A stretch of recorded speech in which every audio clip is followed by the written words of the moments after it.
Handa ka na bang buksan ang pinto sa mundo ng kababalaghan? Ito ang Quintessa. Ako nga pala si Kezo. Palayo ko. Isang nurse dito sa England. Ibinahagi ko lang ang kwento ko tungkol sa isang ospital dito kung saan ako kasalukuyang nagtatrabaho.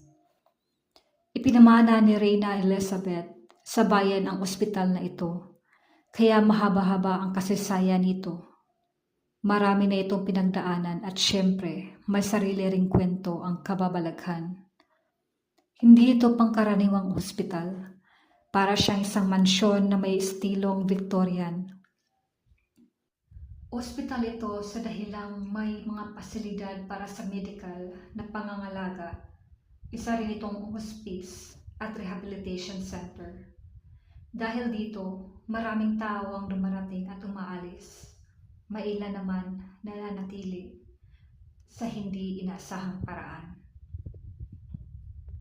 Bago pa lang ako noon bilang nurse sa ospital, punong-puno ako ng sigla at tuwa sa trabaho.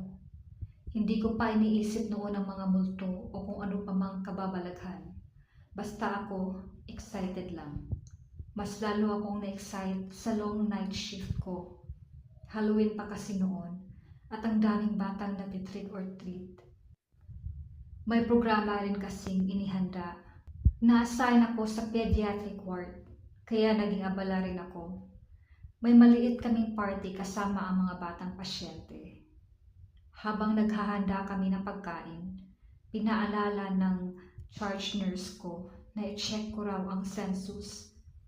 Sabi ko, akala ko kasama ka sa rounds kanina. May 20 tayong bata. May problema ba? Sabi niya, oo, kasama ako, pero parang may nadagdag. Sabi sa record, 22 raw ang mga bata. Hindi pa kasi sumasagi sa isip ko noon ang tungkol sa kababalaghan, kaya sagot ko, imposible. Kailangan dumaan sa atin bago mai-confirm ang admission. Pero medyo nataranta na si charge nurse. 22 daw talaga ang bilang niya. Sabi ko, sige, mamaya na natin problemahin yan. Balik kami sa party. Nang oras na ng hapunan, may kumalabit sa akin na bata. Sabi niya, Miss, may natira pa bang pagkain? May batang babae sa labas na nakasilip sa pintuan. Baka nagugutom siya. Paglingon ko, wala namang tao roon. Kaya sabi ko sa bata, wala namang tao sa labas at sapat na lang ang pagkain para sa kanila. Doon na ako nagsimulang magtaka. Gabi rin na yun. Habang naglilinis kami pagkatapos ng party, nagulat kaming lahat. Biglang bumukas ang pintuan ng theater na para bang may biglang tumakbo papasok. Paglingon namin, walang tao. Nakatuon pa kami sa pintuan nang biglang may narinig kaming pinggan na nabasag. Tumingin kami sa mesa pero walang basag. Tahimik ang lahat. Biglang sabi ng charge nurse namin, bukas na lang daw ang paglilinis sa theater. Pumayag naman kami.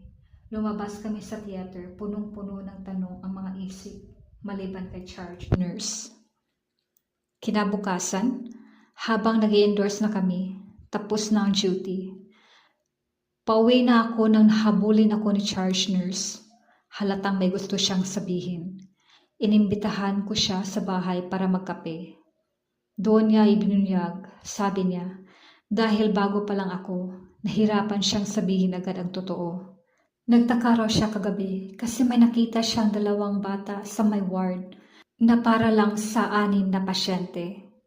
Nung una, akala niya bagong damit. Pero nung nilapitan niya at tinignan ng mabuti, mali raw ang mga name tag ng mga bata. Sabi niya, alam mo, yung name tag na pinapalit natin sa mga batang namatay bago dalhin sa morgue? Diba?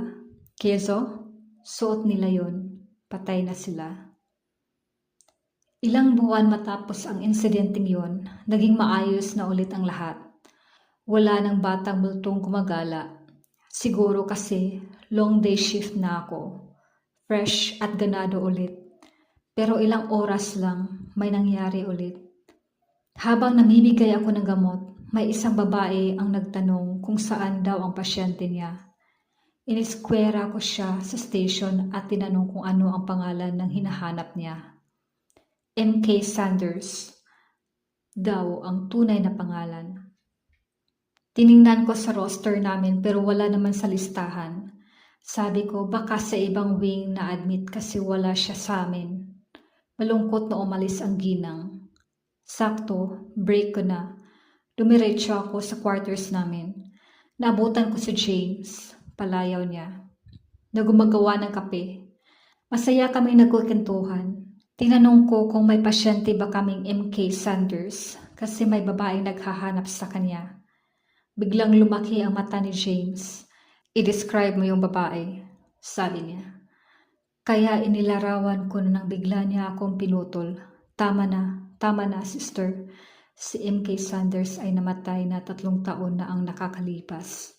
At hindi nanay ng bata yung babae. Siya si M.K. Sanders.